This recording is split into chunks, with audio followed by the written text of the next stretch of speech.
stop wishing, start doing. It's such a simple saying that encompasses so much. If you think about it, it can be a factor in anybody's life, no matter where they're at. Stop wishing, start doing. You are now tuning in to the Roughnecks podcast with your host, Cole Nixon. Much love. One last thing before we get into today's episode. A lot of people ask how they can support the podcast. Well, I have a couple easy ways. The first way is just listen and subscribe.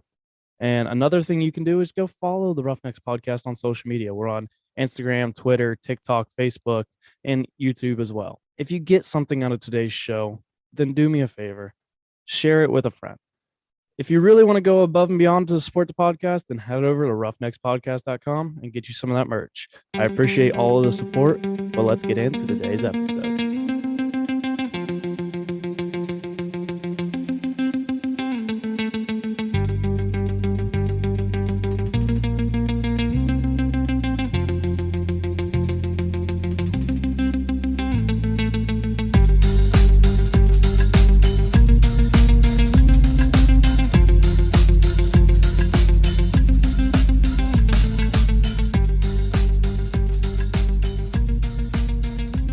What's up, everybody? Welcome back to another episode of the Roughnecks podcast. Oh, wow. Starting off great. There we go. Before we dive into today's guest, couple things that I want to talk about. The day this episode comes out, there will be a promo on the website for merch. If you want to go over and get any of the merch on the website, use the promo code SPOOKY for 10% off your order. And other than that, that is all the announcements that I have today. So joining me today is none other than a returning guest, but all the way back from, I'll have to look at what episode it was. I want to say it was 16, but Trevor Scott, welcome back to the Roughnecks podcast after a very long break. Heck yeah, man. It's excited to be back. Yeah, you were one of the original guests. I believe it was in January of like 2021. Yeah, it's COVID. Yeah, it was during COVID. It was a long time ago, but I'm glad I'm able to bring you back on, and because a lot has changed with you, I feel like, since that episode. Because I think Apex was just getting ready to start up, or just started when you were originally on. Yeah, so it was during COVID, and we had all the gyms were closed down, and well, pretty much everywhere. And so with the unknowns of what we were going to encounter going forward, while we were already shut down, we just went ahead and made a little pivot and joined another local gym, brought our resources together. And it was probably the best decision that's ever happened in times of one of the most difficult times for everybody out there, as far as just uncertainty, and made that little pivot. When we reopened and we were allowed to reopen, it was rebranded as the Apex. We were in a new location, had some new features, a lot of fun stuff for our clientele. And that's kind of how it was all born out of COVID. I guess there are good things that came from COVID as well. Even though almost everybody focuses on, or like, you notice the negative stuff from, COVID. And it wasn't necessarily like an easy time for anyone. Everybody went through their hardships, some tougher than others. But you talked about, you didn't focus you get gyms closed down and stuff like that. But you saw an opportunity to repivot and kind of, I don't want to say fix, but take a opportunity to take it in another direction.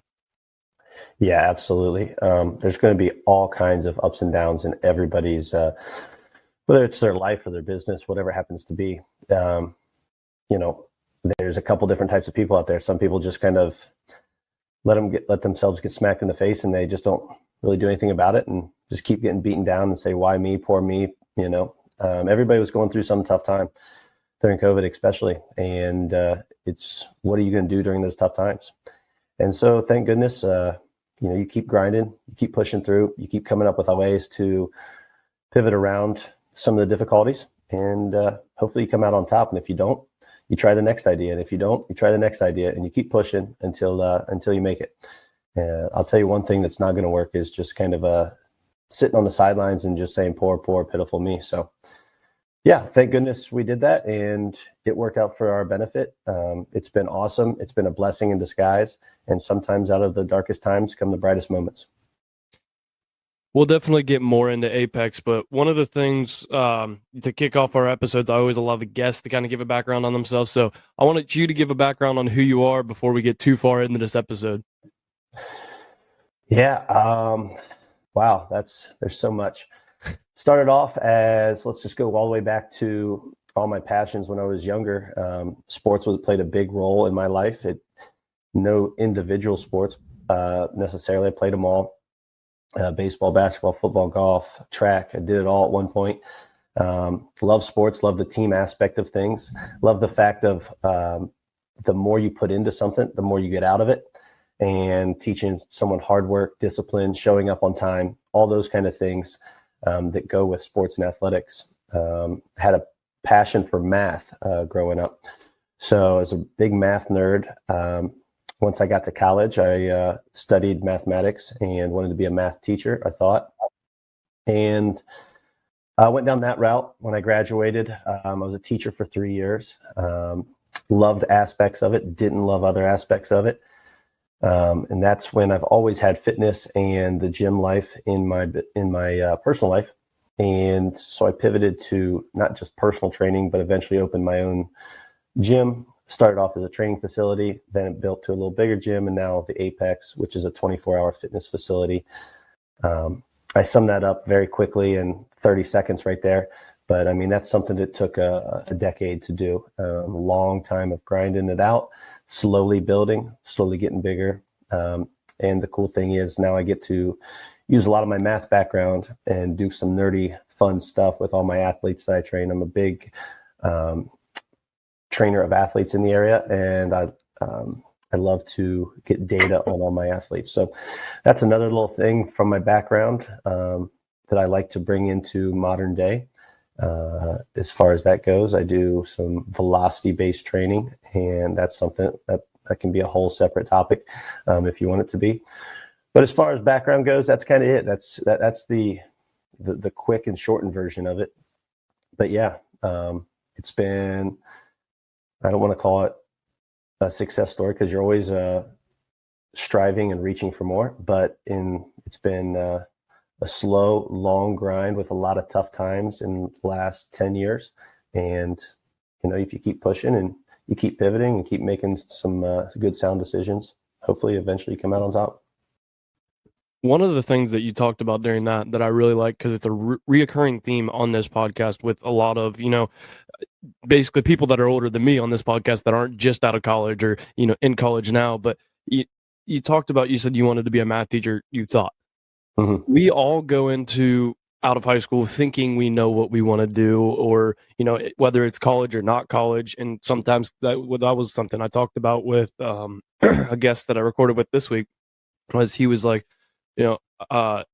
college isn't for everyone, and like it is for certain people, but like me, I don't know honestly how I went through college first off, but it's one of those that you think you're gonna have it figured out when you're in high school or when you're just in the college world, but you don't. That's why the average person changes their major like 4 times or whatever. I don't know the exact number, but there's a reason, because you're still learning who you are. You're still learning your passions. Like, I mean, when you first met me, podcasting was not even a thing in my mind, like that I would have thought about. And then, fast forward through college, and then there all of a sudden I'm like, oh, podcasting is awesome and all this stuff. And like, I went to college for marketing, but I work a manual labor job. Now I still do use my marketing degree to a degree, but it's definitely something that I'm passionate about. But like you find what fits for you, and it may not be the exact path you thought it was. That's the thing. Like, you're never going to go the straight path. That's the easy path, but it's not usually the right one. The one that is all jagged and you got to go left, you got to go right, you fall down. That's the path that you probably should take. Absolutely. There was a huge push for college and marketing college as something that everybody needed to do. Let's rewind. Let's call it, I don't know, 20, 30, 40 years ago. And it was just a push, And, I think that since then, the modern day thing. It's marketing of the skills and the trades, and there's other really important jobs that people can make a great living off of. And like you said, college isn't for everybody, and it can be a terrible return on your investment. I talk about college as far as a return on investment. What are you going for? How much are you going to end up in debt for the job that you're going for? And there are certain things that you have to have a college degree for. There are other things that I think you're better served doing another path, and not going so far in debt for something that you can get real world experience, which is better than college anyways. So I think it just needs to be a whole shift on what we put emphasis on as far as, does everybody have to go to college? Start making some positive spins, some positive marketing out there for people who don't go to college and those possible routes. And I just think that it's slowly coming. I think people are realizing that more and more, especially when you have people like myself not using their degree and, all that kind of stuff. So, yeah, I completely agree. The resiliency part, you were talking about that. You have to be able to bounce around. Sometimes you don't have your original path in life, and being able to be resilient and being able to, go with the flow as different difficult situations arise in your life, because it's going to happen to every single person.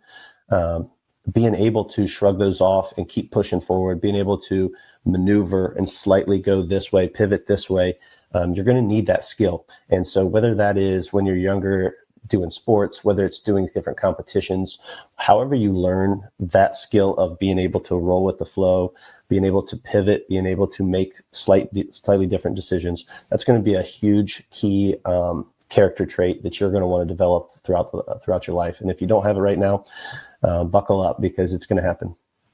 That's why I think sports is such a good thing for young people, and I feel like you can say the same as me. Like, it shaped who I am. It teaches you so much. It teaches you how to work as a team. Even if it's an individual sport, it teaches you a lot of different things. Like, you can go on and make a giant list of what sports can teach you that will help you in the real world. There was times back in high school, I remember my high school football coach, certain things he would say, certain lessons he would, teach us while it was supposed to be about football. And it was, but then when you get older, you look back and you're like, that wasn't just about football. That was about life, and just how you adversity. That's one of the things sports taught me so much. And I feel like it helped me so much more when I got older. If you're in the workplace, something goes wrong, you can't just give up or, point fingers saying it's their fault, this person's fault, whatever. You just take it as it comes and move on. You just gotta push past it, because the more you sit there, like you say, sit on the sidelines and boo-hoo, the more time you're wasting. We don't have, life is short. We don't have time to waste. Might as well make the most of every opportunity that we were given. Did you ever show up late to a sporting event, to a practice? What was the emphasis on showing up late? What was the emphasis on being on time? As far as things like that go, and when you become an older adult, you come in the real world, things like that play a pivotal role. I see it all the time with employees, people, being punctual, being on time. That's a huge thing that sports teaches you. Any organization where the coach puts emphasis on holding you accountable, accountability is huge. Being able to pull your weight, even if your weight is a limited role on said team or whatever it is, being able to do that, being able to be accountable for something. I see a massive difference in the workplace for those who have been held accountable before and know what a little bit of constructive criticism is, where that is coming from, versus people who are super thin-skinned and can't handle a little constructive criticism, or can't handle, hey, I need you to kick it in gear. I need you to do something a little bit better. You're not holding your weight here. Those two things. The last thing that is really, really important in sports that I see all the time, or other organizations, I don't want to just knuckle it down just to sports, but that's my specific place I can talk from. In sports, you have this bubble, right? And it's almost like your life, because you don't know the real world when you're younger as much as you think you do. So let's call it, it's like its own little bubble. And in that little bubble, you get to experience successes, but then also failures that aren't life threatening. right? If you think about that scary car accident that you got into, now I'm not saying you specifically, but somebody maybe got into a little like fender bender or a scary car situation. Well, they become a better driver. Thank goodness nobody got hurt, right? These are like little mini failures inside sports, kind of like that situation where you can not have a life-changing, necessarily like failed opportunity, but you can learn to deal with failure, learn to deal with adversity, learn to deal with some of those things in a little microcosm, a little bubble that doesn't necessarily affect the real world. Once you go out there, hopefully you're a little better equipped at dealing with failures that happen throughout your life. You talked about, constructive criticism and that part. Do you, I mean, that's one of the things that I feel like I want. Like, I want constructive criticism, because I remember having a meeting with my boss the one time, and he was like, you're doing this good, that you're just pretty much keep it up, like our yearly meeting. And I was like, okay, what can I work on? Like, tell me something. I want to be able, like, that's how I feel like everybody should be. Do you experience now, you're doing a lot of personal training and stuff. Do you experience, like, sometimes you have those people where you can't necessarily give them as much constructive criticism as you would another client? That's funny you said that. You just put it on a T for me and you didn't even know it. So as far as like being a leader, and being a leader doesn't mean you're just like the head of a company or you're the head of something. So you can be a leader in little segments of different parts of life. Being a leader amongst your friends, being a leader amongst your team at work. To be a good leader, you have to learn how to maneuver your way with different people. I'm not talking about manipulation. I'm talking about getting the most out of your team, getting the most out of the people around you.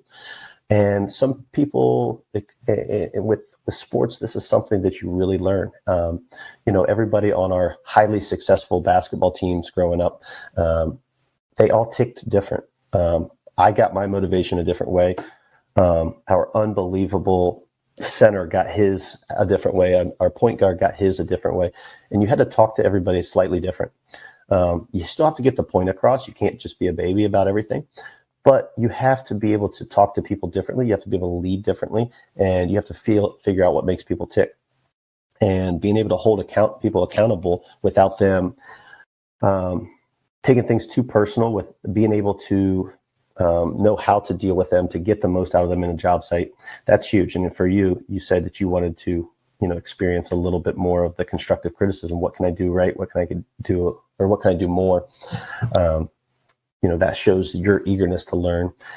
And there we go. There's another thing that sports have taught us. And, the more you work, the more you put into something, the more you get out of it. So kind of a twofold little piece of advice there that you kind of alluded to. But being able to deal with each individual person slightly different, but still get the point across is a sign of a very good leader. Like I'd said about you learning more, wanting to do more, and like it made me think of a episode that just came out recently with Reno Rita. He was a D1 football player, played at Kent State, went to Watkins, and in high school he was a defensive end, a tight end, and sometimes a tackle, and a kicker and a punter. And which is a very strange thing, but that's Watkins for you, if that makes sense. Of course, I don't know. Watkins just won their playoff game the other night, so absolutely, they're doing great, but.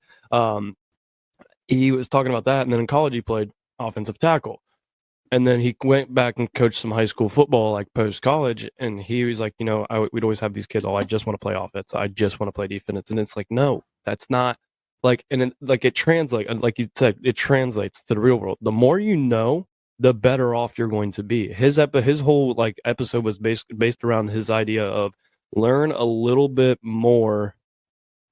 Learn a little bit more than a little bit about a lot. Like, try to learn as much as possible about everything. And like, yes, you should have things that you are, quote, master, but you need to have an understanding of a lot of different things, because one, when you have a conversation with somebody who is smarter than you, and you should be having those conversations with people that are, you think higher of, it makes it, you are able to understand more of what they're saying. If whatever it is, it can help you so much the more you know. Absolutely. Yep. The more you know, the more you know. So was sports kind of what got you into training, like being around the sports, and what exactly got you into the training aspect of it? Yeah. So when I was younger, I grew up like a lot of people that are maybe from a smaller town that doesn't have access to a ton of resources, or more just seeing the training side of things. I was smaller in high school, slender in stature, and I didn't really go into the weight room a ton, just because as an athlete, I was very gifted in the skills department. So I was better than most people I played against just by being more skilled. And that served as slightly as a detriment, because then I didn't do much work in the weight room. Once I got to college, I realized how much easier the game just became by being stronger, and what I was actually missing out on all those years.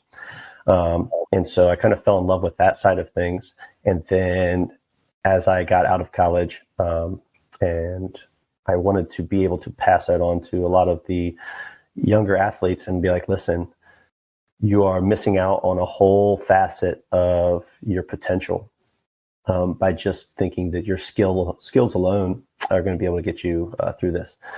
And you just find that, and I think that has something to do with the extra work that kids put in, but the more kids go and put the extra time in the weight room, man, you just see a lot about their character. They are unbelievable young adults or adolescents in the community, and they just have an affinity for doing the extra work, putting in, going the extra mile as far as things like that go, and just really love to see their potential as they start blossoming into a full-fledged adult and what they could become, down the road. And so working with athletes has really become a passion, but not just working with athletes, but showing them, unlocking the true potential of everything from the weight room, not just the skills department. Do you think, you talk about kids putting in extra work and stuff. I feel like sometimes the thing that you see a little bit that doesn't get talked about is, kids getting burnt out of, a sport or something.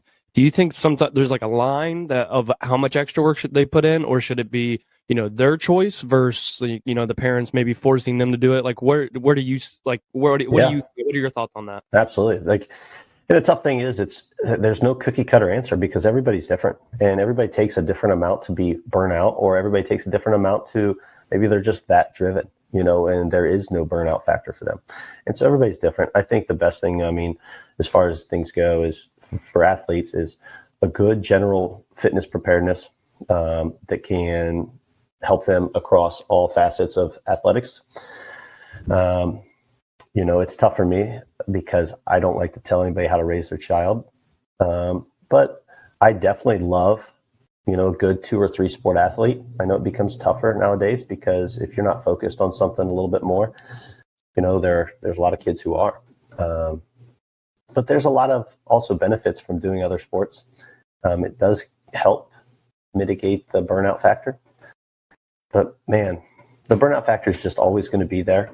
And you as a parent, you just have to facilitate, I think, what the kid loves to do at that time.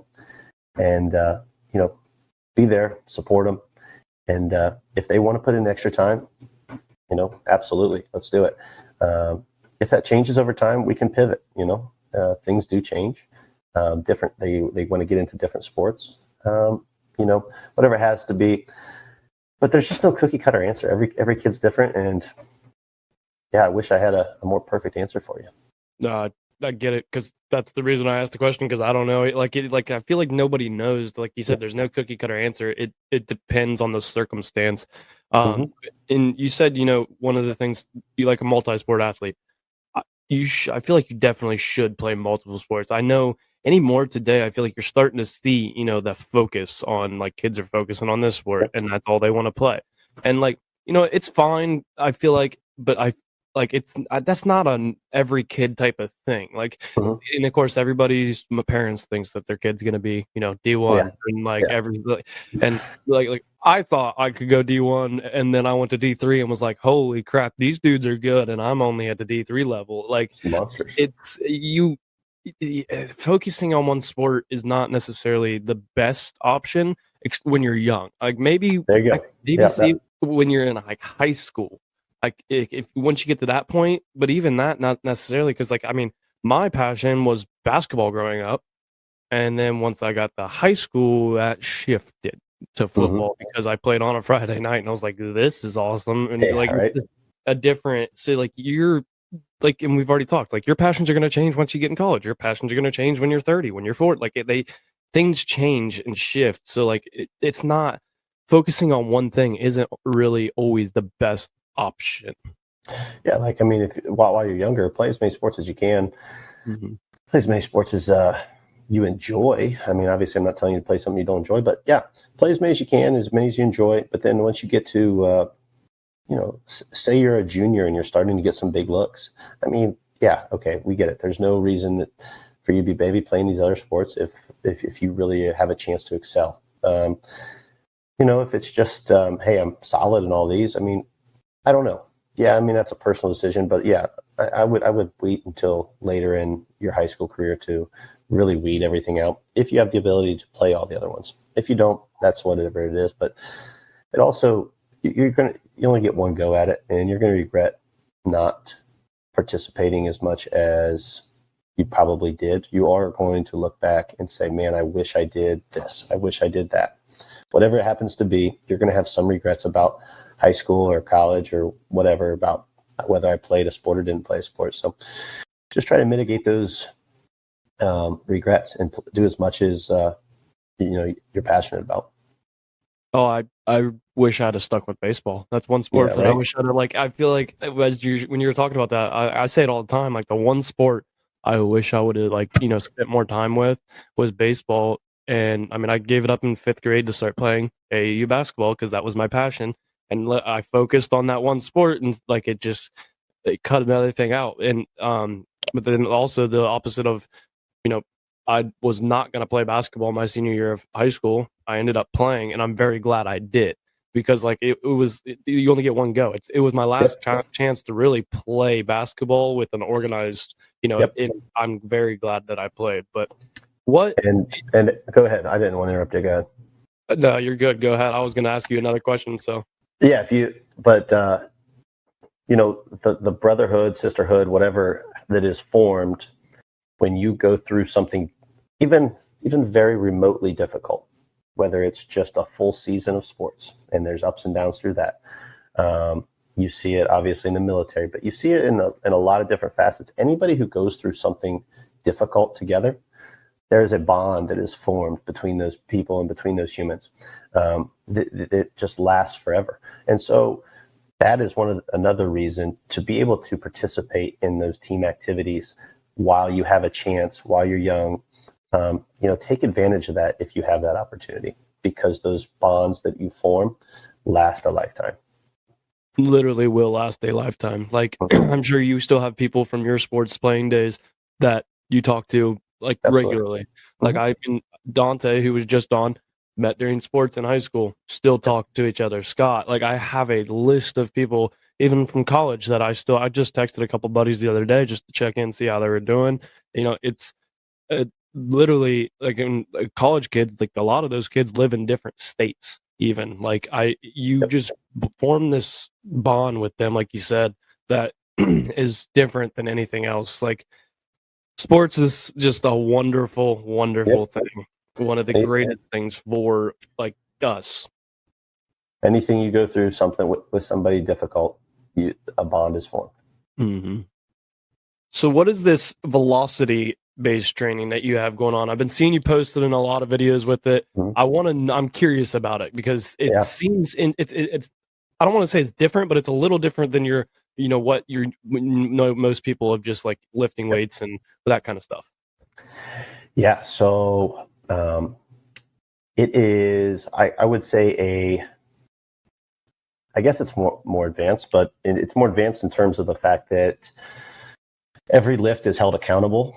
And so we track all the velocities in which you move weight.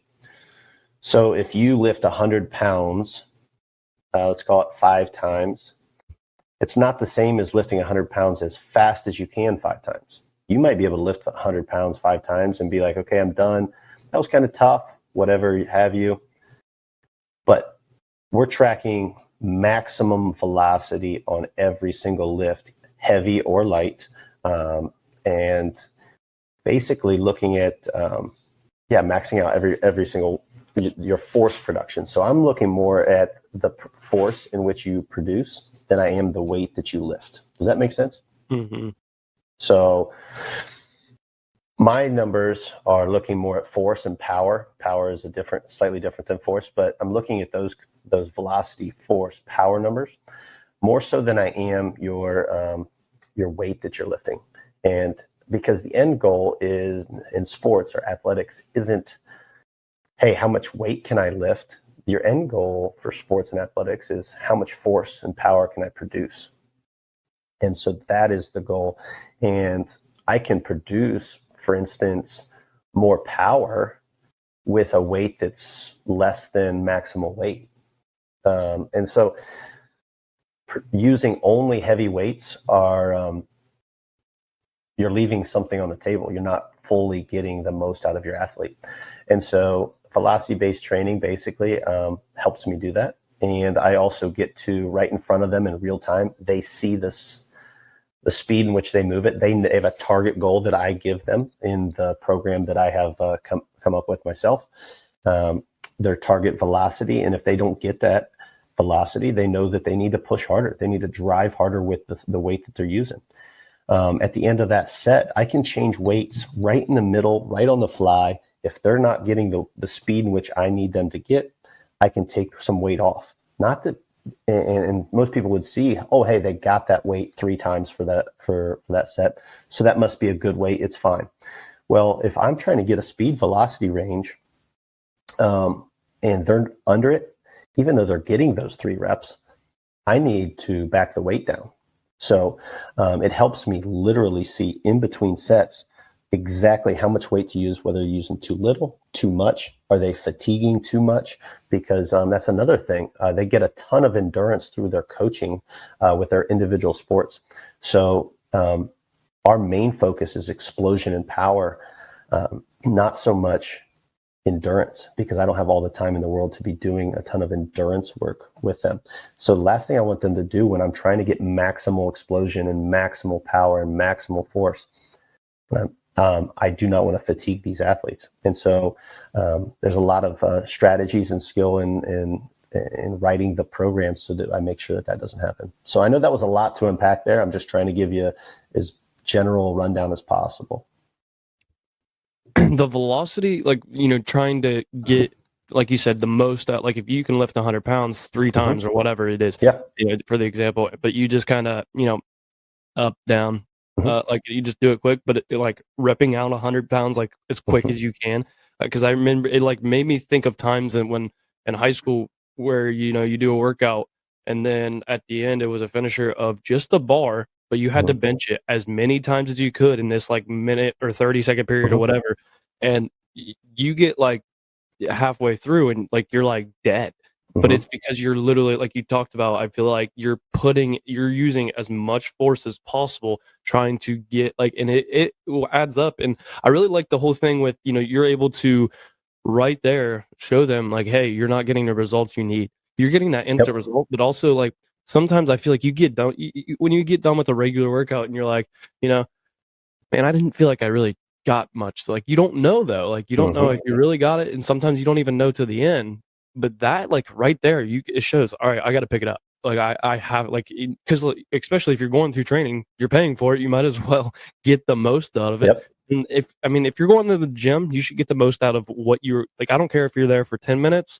I don't care if you're there for 2 hours. Get the most out of that time that you were in the gym, because it will be beneficial in the end. Absolutely. Like I am literally making them max their force production out on every single rep. So think about like with your feet pushing into the ground on like, let's just call it a squat, okay, or a deadlift, okay?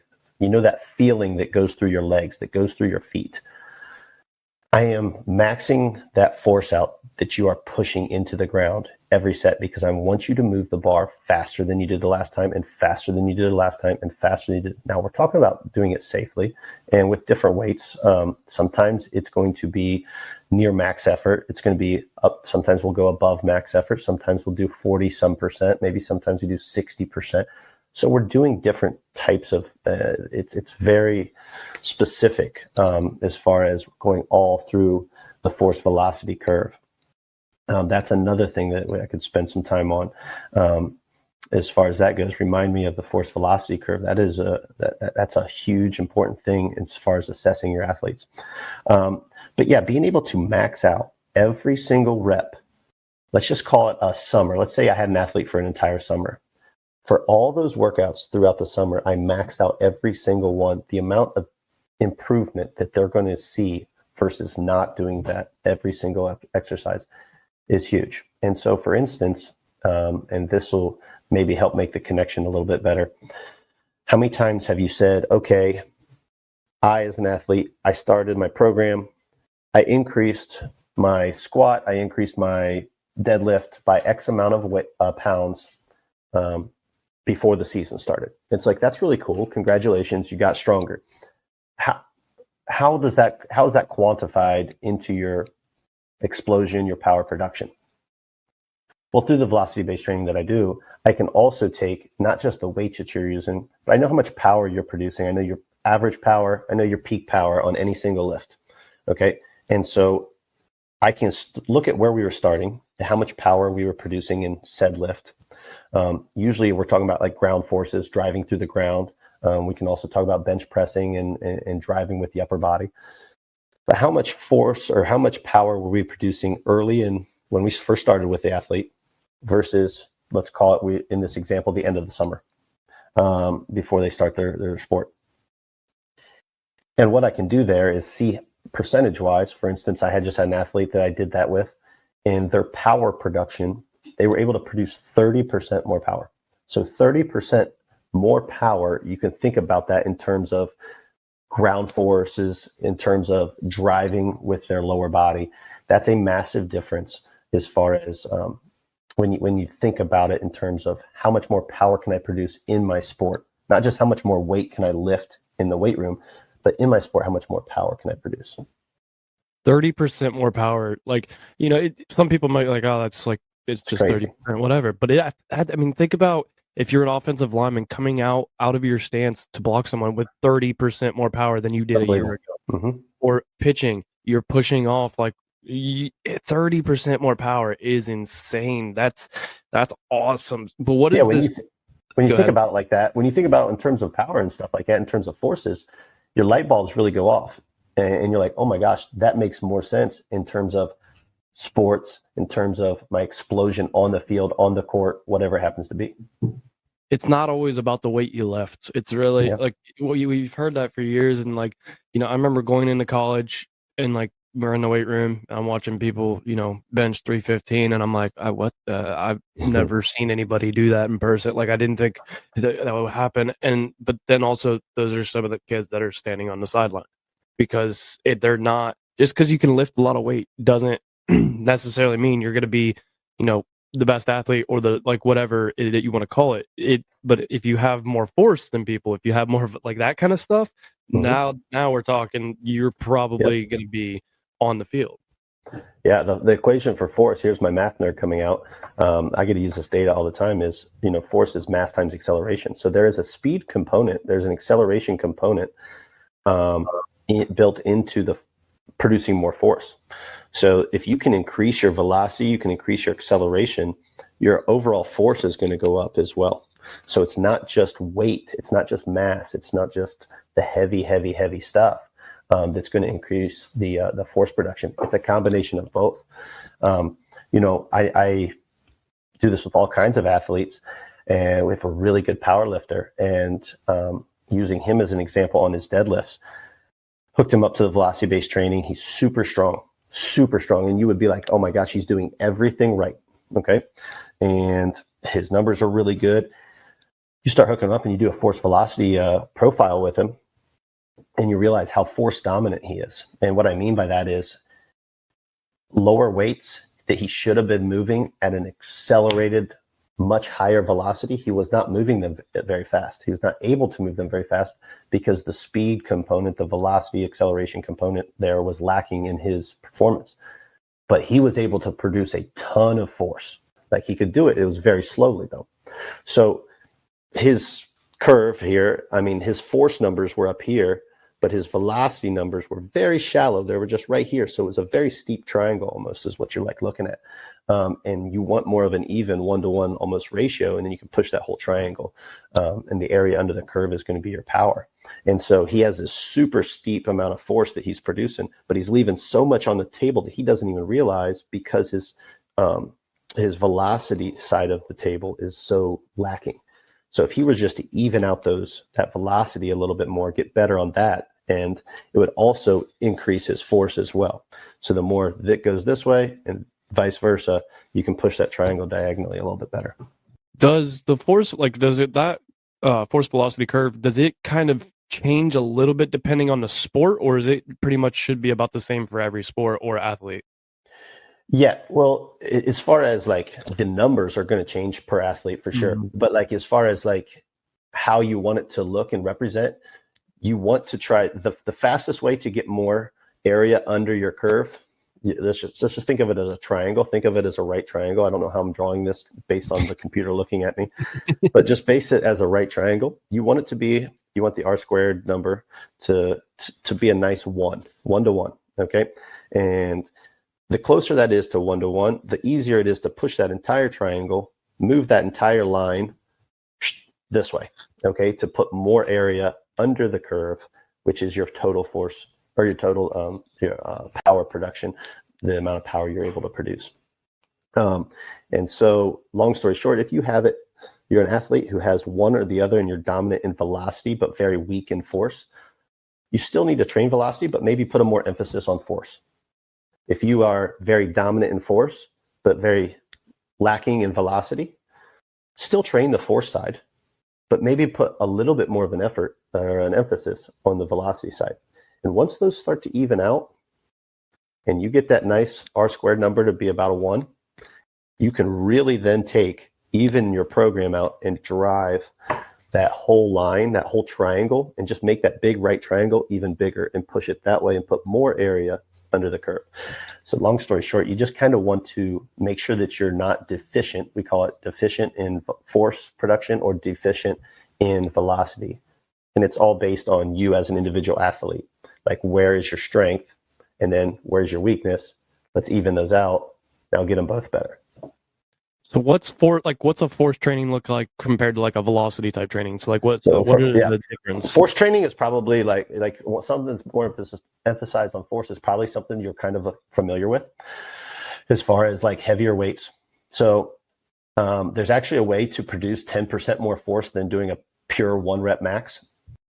That's for another discussion in how I program all my stuff.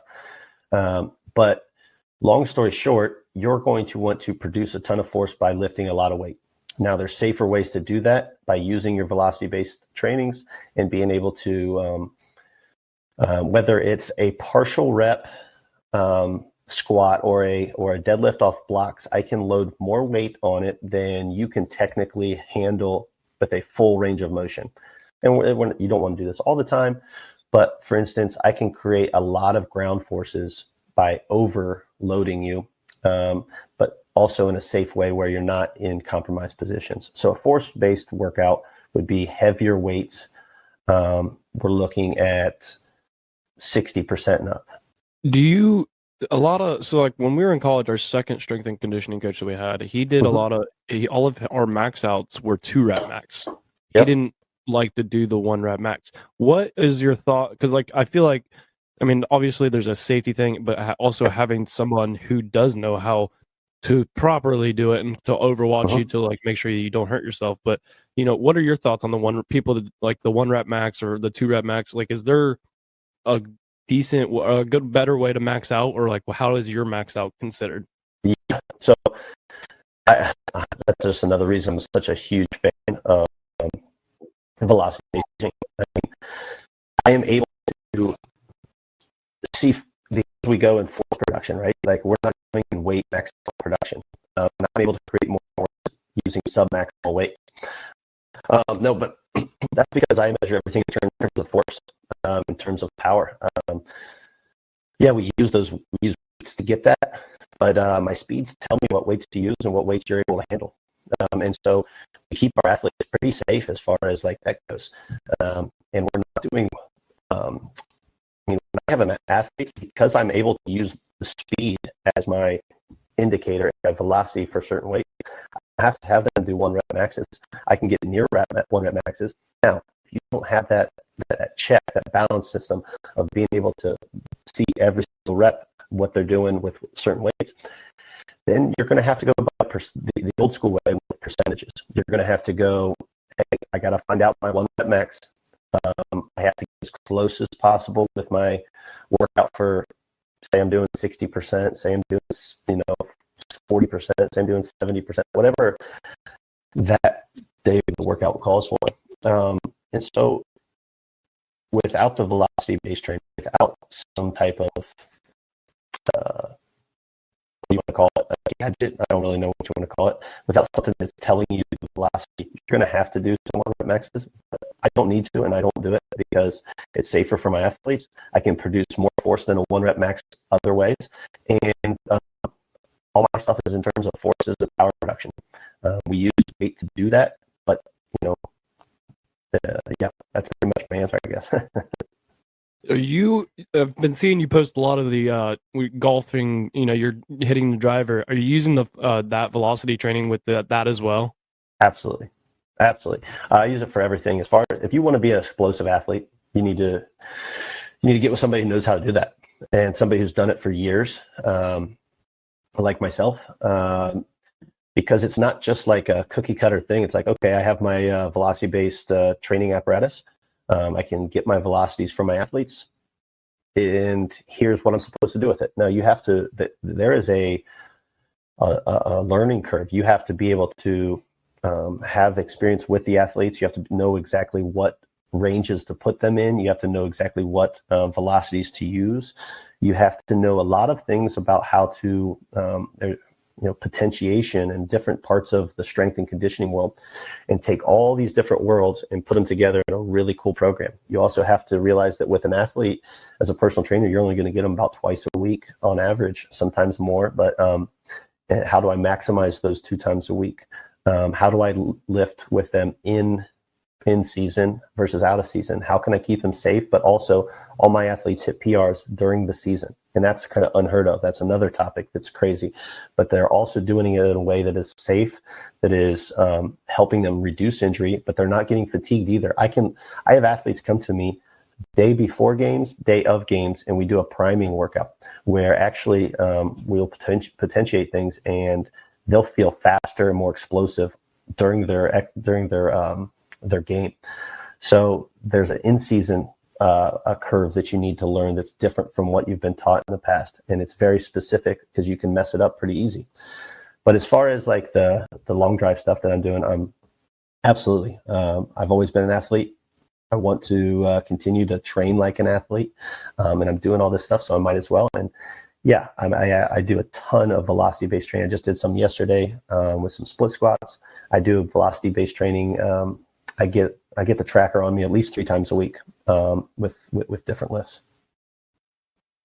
What does in-season versus out-of-season training look like for you exactly? Like, what are some of the differences that you incorporate in season versus out-of-season? Because you talked about the 1 rep, them hitting PRs in season, which that isn't something usually you're not lifting as well as you are out of season. Like out of season was when I always hit my big maxes and stuff like that.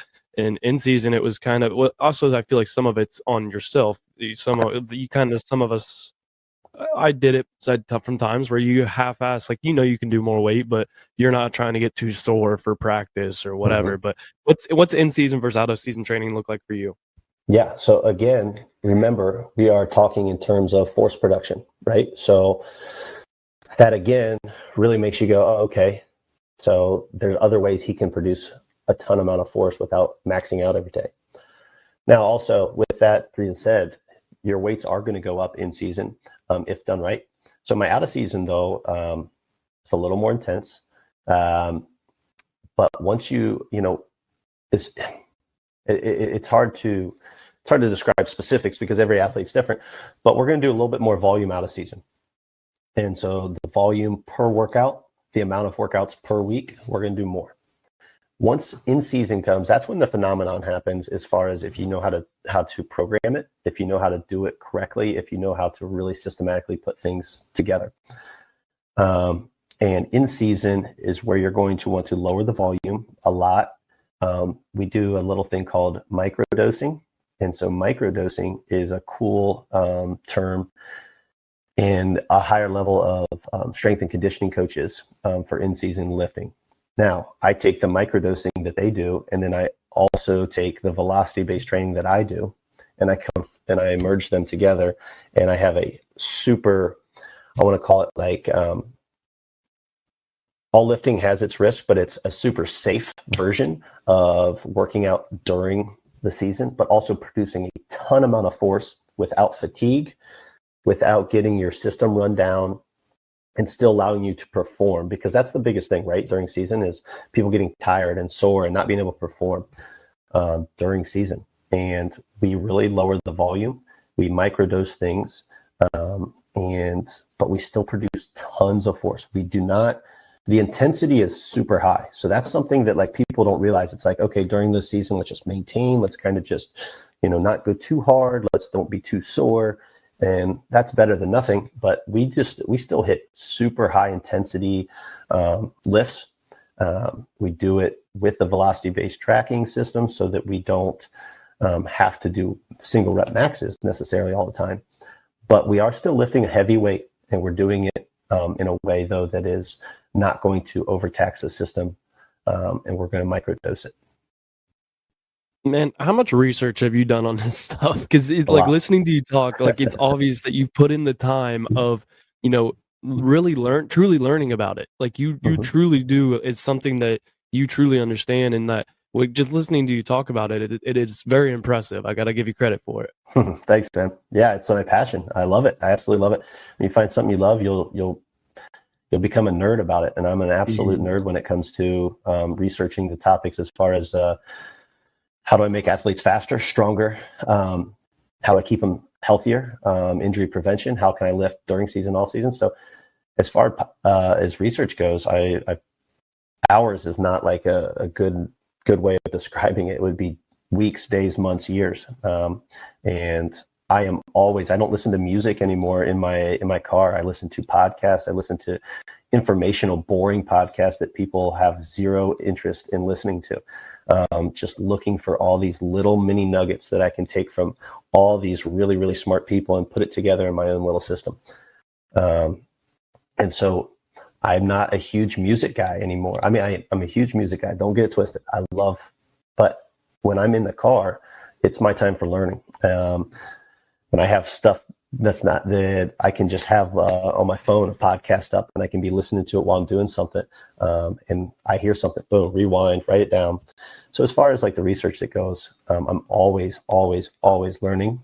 I'd like to give back as well, but always learning and always looking for that next thing of how do I maximize this? How do I maximize this? How do I maximize this, this, and this? And I just get down rabbit holes and I get going. That's, one of the things podcast is like really starting to take, like, it's been taking off, but it's really starting to, it's almost like a book. Like people talk about, that example you talked about where, instead of watching Netflix at night, grab a book and read, but like, it's the same. Instead of listening to, like, listen to music. Like I usually, I listen to podcasts while I'm driving to the job site for work. And like on the way there, I listen to a podcast just like, cause it's in the morning, start my day. On the way back, I might listen to music, but usually it's still a podcast. But like you, instead of listening to music, and you could be growing, you could be learning while you're driving. Maybe split it in half if you want to. If you really want to listen to music, maybe half the drive. If you have a long drive, half the drive listen to music, half the drive listen to podcasts. But there's so many podcasts out there, like about every topic. It's becoming the new books in a way, where you don't have to actually sit down and read. You can listen to it whenever you're, while you're working out even, or while you're driving. You can listen to it in so many different places. It's just, then they can be so beneficial. Do you have any podcasts that you recommend? Oh my goodness. I listen to so many different things. I It's do usually, too. yeah. There's all kinds of like individual podcasts for like entertainment and stuff like that, that I could recommend, but it's just about your passion, whatever you like to do and whatever you want to learn about. Oh my goodness, it's out there. And there's some crap out there as well. Like, so if you start listening to something and then you have to cross-reference what you're listening to. So you got to go cross-reference it with somebody else. And I go back to this person, I'm like, oh, that didn't make any sense. And so you can validate, I guess is the word I'm looking for. Yeah, but it's, as far as about 7 years ago, I told myself, man, I wish I listened to more books on audio. I wish I listened to more podcasts. I wish I was learning more about certain things. I would be so much further ahead right now. This was 7 years ago. So I started doing it. And that's like my slogan, stop wishing, start doing, right? And so I stopped wishing that I'd been doing this for years, and I just started right there, right? From right then, boom, clean slate, let's go. And I looked back in a year, I was like, man, I'm so glad I started. And then I looked back in 2 years, I was like, man, I'm so glad I started. Then I look back in 3 and 4 and 5 and 7 years, and it's like the amount of knowledge that I have been able to accrue in the discipline in which I like and the discipline I wanted to learn about has been massive. And my advantage over anybody else who's in my field of study is become massive as well. And so just by starting, instead of wishing that, oh, I wish I would have started earlier, it's too late now, just by doing it, eventually you get to that point where you're like, man, I'm very happy that I started at that point. Yeah, that's one of the things too I wanted to bring up again. Like you talked about it a while, or like at the beginning of the episode, kind of like how, this, you don't want to call it a success story because like you're always still learning, but also Yep. like that's one of the things that I want to point out is this isn't something that happened in like a year even. This, like you said, this has been like 10 years plus like of grinding and learning and failures and things that didn't go the way you wanted them to go, but like everything is a learning opportunity, and everything takes time. You can't rush it. You can't rush like perfection. You can't rush whatever you want to call it. You can't rush success. Success takes time. Absolutely. And if it didn't take very much time, it's hard to say if it was that worth it or how much you learned or how sustainable it's going to be. One of those things. Success should come with a lot of, downs, like, because that's pretty normal. That there's not very many people I feel like that you see, their success story, whatever you want to call it, that is like just here. Yep, everything went perfect. I started this company, never had any issues, and I'm a billionaire now. That's not how it works. Like well, a lot of them. Whether you like the a guy out there right now who's super popular, whether you like him or hate him, is the Liver King. Do you listen to the Liver King at all? Mm-hmm. Okay. And so whether you agree or disagree with his ancestral tenets or whatever it happens to be, the one thing I love that the Liver King has really connected with me on is something I've always believed in, but I never knew how to put it into words. And he did a great job putting it into words. And that's basically like, if you want something great, or you want something, you want to enjoy something, whether it's just a piece of cake, whether it's something small like that, or whether it's something big like a thriving business, whatever it happens to be, if you want to enjoy something, you have to pay for it somehow. Like there has to be a penance, right? You need to pay for that small thing that you're going to enjoy, or if you're going to have a big successful business, you're going to have to pay for it. Like there are things that you need to do. You can't be lazy. You can't sit on your butt. Get out there, do something, and earn it. And if you earn it, you deserve it. And then you can, feel good about eating your piece of cake, per se. One of the biggest pieces of advice I learned from my current boss that, it's just a little minor thing, but it made me realize a lot of things too. He said, nothing in life is free. Whether somebody gives you something for free, it's not free. Like there's something, a sacrifice, there's something every time. It doesn't matter. Nothing in life is free. Yeah. I mean, but I don't really have anything to go off that, but yeah, exactly.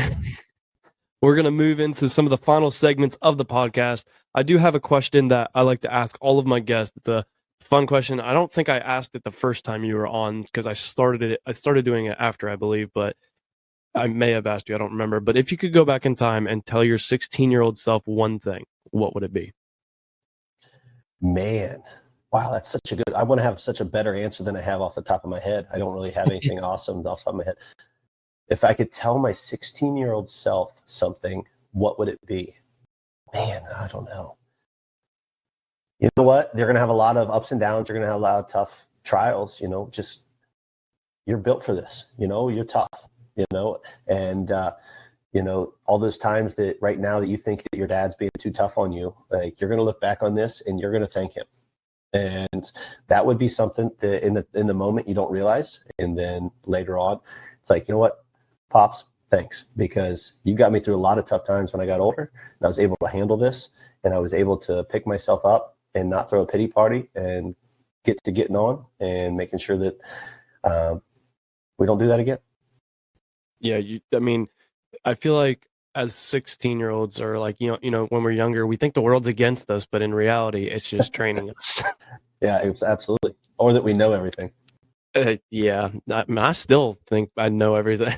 Sometimes I think my mom's ready to kill me, my girlfriend's ready to kill me at times. It's like one of my former bosses, he also taught me, one of the biggest things he taught me was you'll be a lot better off in the world when you learn that you don't know shit. Like, and it's true. Like when you really think about it, and if the less you try to act like the better off sometimes you'll get. Like, because no one wants to be in a room with somebody that thinks they know everything. Bingo. Dude, one of my favorite things to do, I do this with everybody, is if we're in a room when people are talking about something, even if I think I have an idea about that, whatever it is, I sit there and I play dumb. I just want to hear, I want to listen, I want to hear what you have to say, and I want to hopefully pick something up. I mean, if eventually it goes down the wrong path, and I can say, I don't know if that's accurate, but at the same time, I love playing, not per se dumb, but playing like, oh, tell me more. I'm not quite familiar with that, even if I am. And well, you never know what you might learn something new in that conversation, but if you, oh yeah, I already know about that, then you might not, then you're probably not going to learn that thing because they're not going to, oh, he already knows, so we don't even need to talk about it. But like one of the best things to do is be the dumbest person in the room, because if you're the dumbest person in the room, now it's not always per se that true, but like, playing the dumbest person in the room, but you might learn it is crazy what you will learn when you're around people that are smarter than you. Just like with my training, I maximize every rep, maximize every situation that you're in as far as knowledge gained and growth. Exactly. Then with that moves us into the best segment of the podcast, which is Motivation Monday.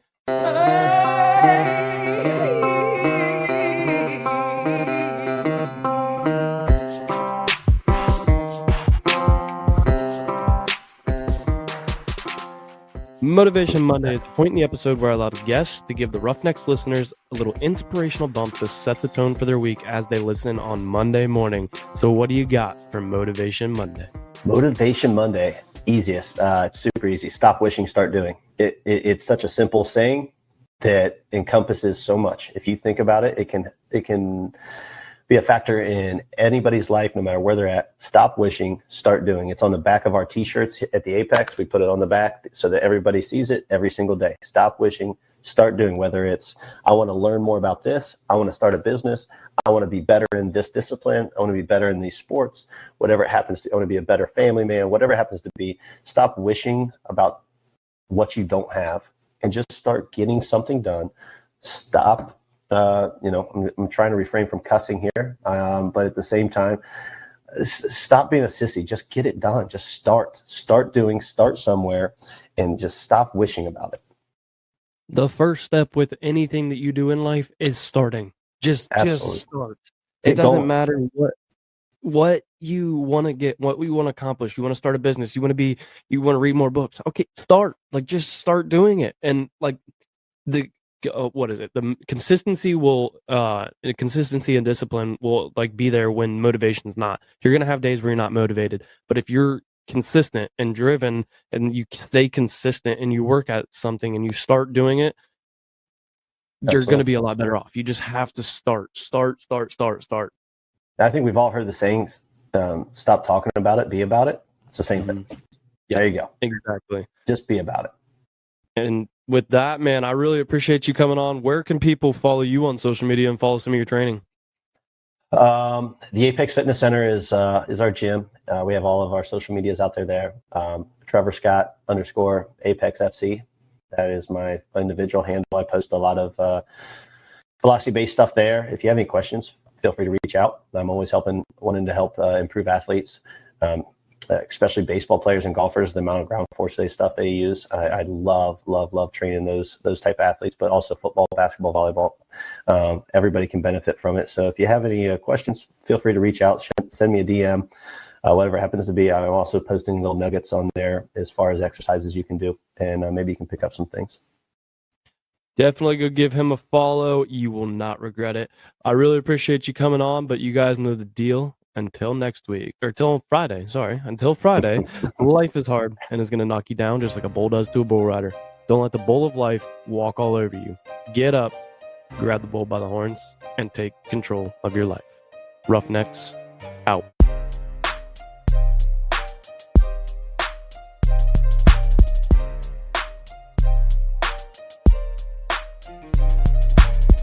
Thank you all for tuning in to this week's episode of the Roughnecks Podcast. If you liked today's episode, then be sure to subscribe, rate, and review, and share it with a friend if you got some value from it. Head over to social media and follow the Roughnecks Podcast on Instagram, TikTok, Twitter, Facebook, and subscribe to that YouTube channel.